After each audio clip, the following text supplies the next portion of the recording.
Sirach 32. Etiquette at a banquet. If they make you master of the feast, do not exalt yourself. Be among them as one of them. Take good care of them and then be seated. When you have fulfilled your duties, take your place, that you may be merry on their account, and receive a wreath for your excellent leadership. Speak, you who are older, for it is fitting that you should. But with accurate knowledge, and do not interrupt the music. Where there is entertainment, do not pour out talk. Do not display your cleverness out of season. A ruby seal in a setting of gold is a concert of music at a banquet of wine.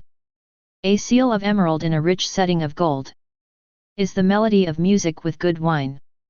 Speak, young man, if there is need of you, but no more than twice, and only if asked. Speak concisely, say much in few words. Be as one who knows and yet holds his tongue. Among the great do not act as their equal. And when another is speaking, do not babble. Lightning speeds before the thunder, and approval precedes a modest man. Leave in good time and do not be the last. Go home quickly and do not linger. Amuse yourself there, and do what you have in mind. But do not sin through proud speech. And for these things bless him who made you, and satisfies you with his good gifts. The providence of God. He who fears the Lord will accept his discipline, and those who rise early to seek him will find favor. He who seeks the law will be filled with it, but the hypocrite will stumble at it. Those who fear the Lord will form true judgments, and like a light they will kindle righteous deeds. A sinful man will shun reproof, and will find a decision according to his liking. A man of judgment will not overlook an idea, and an insolent and proud man will not cower in fear. Do nothing without deliberation, and when you have acted, do not regret it. Do not go on a path full of hazards, and do not stumble over stony ground. Do not be overconfident on a smooth way, and give good heed to your paths.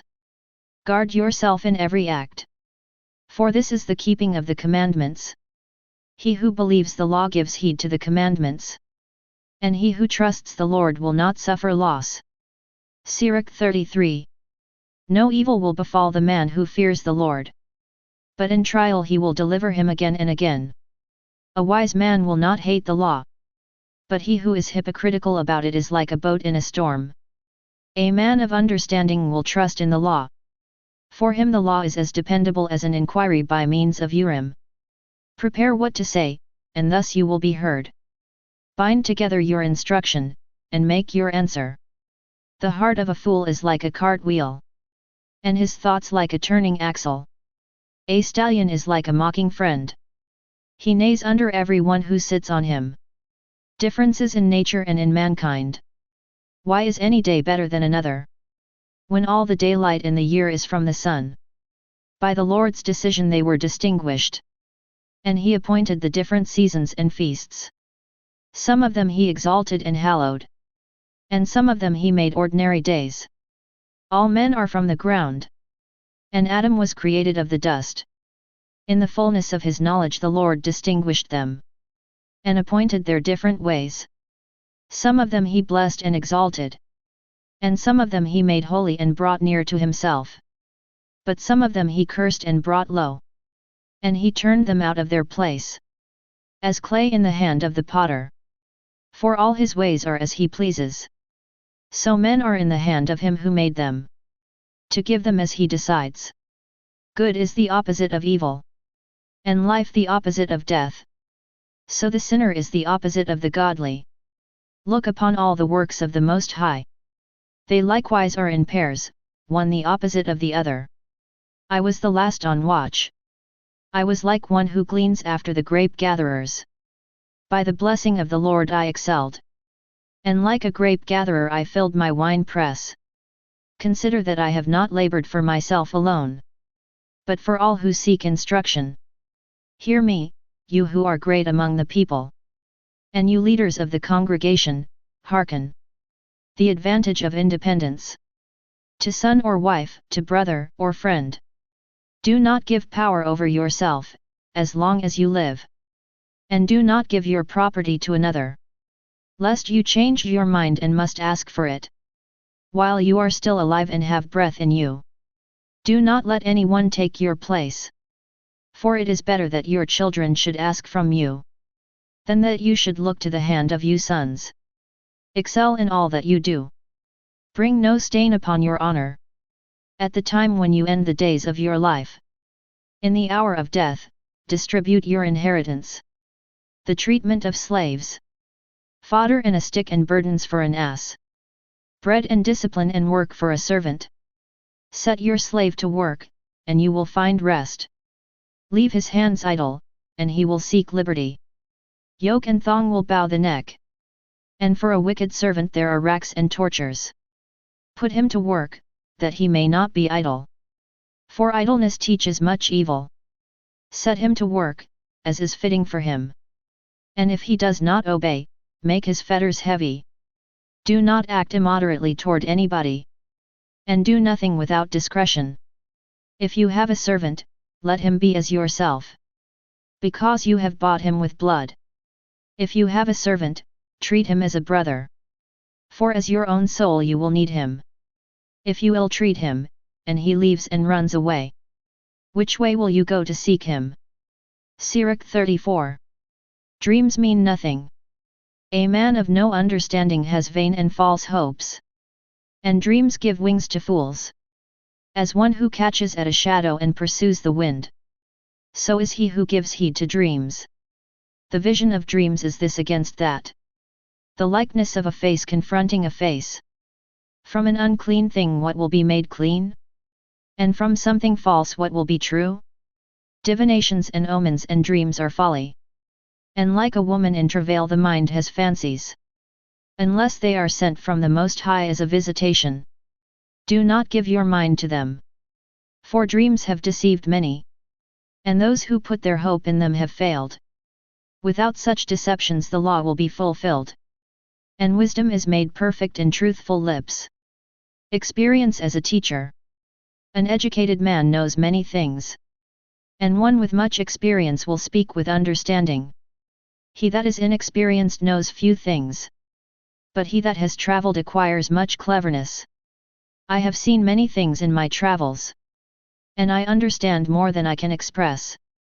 I have often been in danger of death, but have escaped because of these experiences. Fear the Lord. The spirit of those who fear the Lord will live.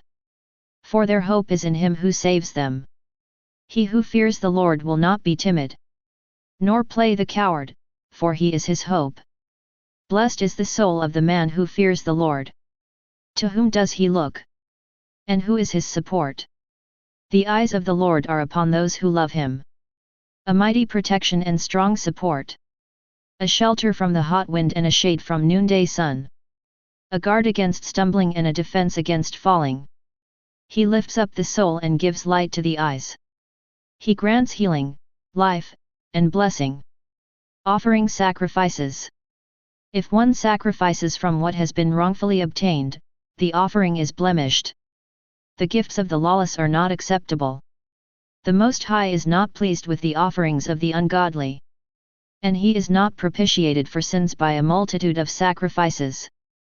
Like one who kills a son before his father's eyes, is the man who offers a sacrifice from the property of the poor. The bread of the needy is the life of the poor. Whoever deprives them of it is a man of blood. To take away a neighbor's living is to murder him. To deprive an employee of his wages is to shed blood. When one builds and another tears down, what do they gain but toil? When one prays and another curses, to whose voice will the Lord listen? If a man washes after touching a dead body, and touches it again, what has he gained by his washing? So if a man fasts for his sins, and goes again and does the same things, who will listen to his prayer? And what has he gained by humbling himself? Sirach 35. The law and sacrifices. He who keeps the law makes many offerings. He who heeds the commandments sacrifices a peace offering. He who returns a kindness offers fine flour. And he who gives alms sacrifices a thank offering. To keep from wickedness is pleasing to the Lord, and to forsake unrighteousness is atonement. Do not appear before the Lord empty-handed. For all these things are to be done because of the commandment. The offering of a righteous man anoints the altar, and its pleasing odor rises before the Most High. The sacrifice of a righteous man is acceptable, and the memory of it will not be forgotten. Glorify the Lord generously, and do not stint the first fruits of your hands. With every gift show a cheerful face, and dedicate your tithe with gladness. Give to the Most High as He has given, and as generously as your hand has found. For the Lord is the one who repays, and He will repay you sevenfold. Divine justice. Do not offer Him a bribe, for He will not accept it. And do not trust to an unrighteous sacrifice. For the Lord is the judge, and with Him is no partiality.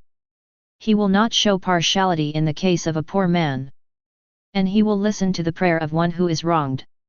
He will not ignore the supplication of the fatherless, nor the widow when she pours out her story.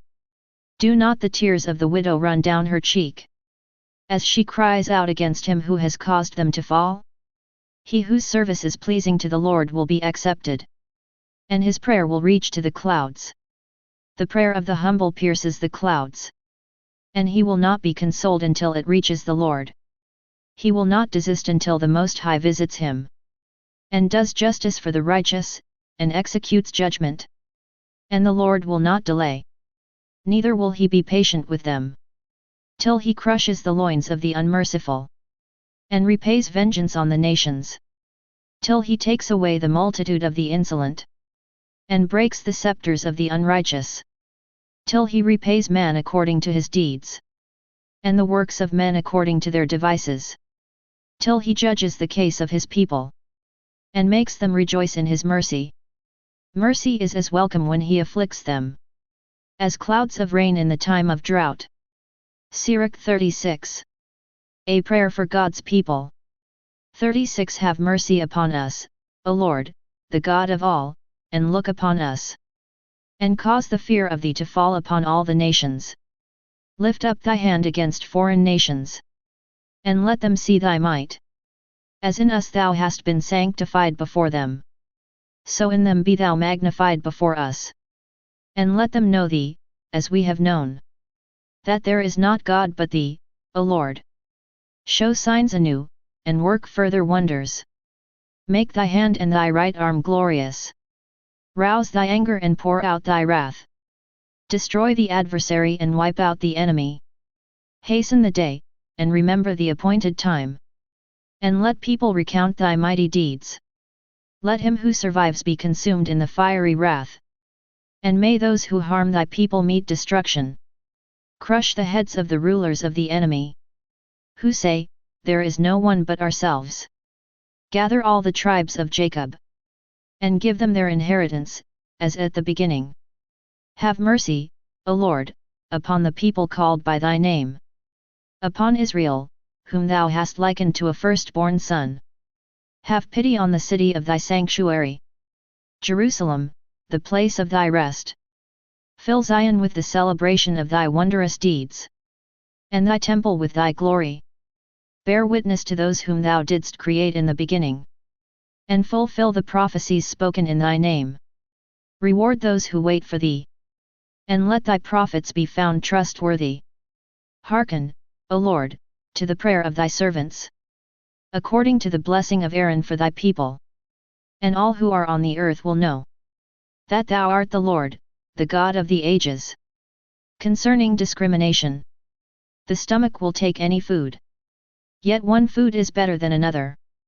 As the palate tastes the kinds of game, so an intelligent mind detects false words. A perverse mind will cause grief, but a man of experience will pay him back. A woman will accept any man, but one daughter is better than another. A woman's beauty gladdens the countenance, and surpasses every human desire. If kindness and humility mark her speech, her husband is not like other men. He who acquires a wife gets his best possession, a helper fit for him and a pillar of support. Where there is no fence, the property will be plundered. And where there is no wife, a man will wander about and sigh. For who will trust a nimble robber that skips from city to city? So who will trust a man that has no home, and lodges wherever night finds him?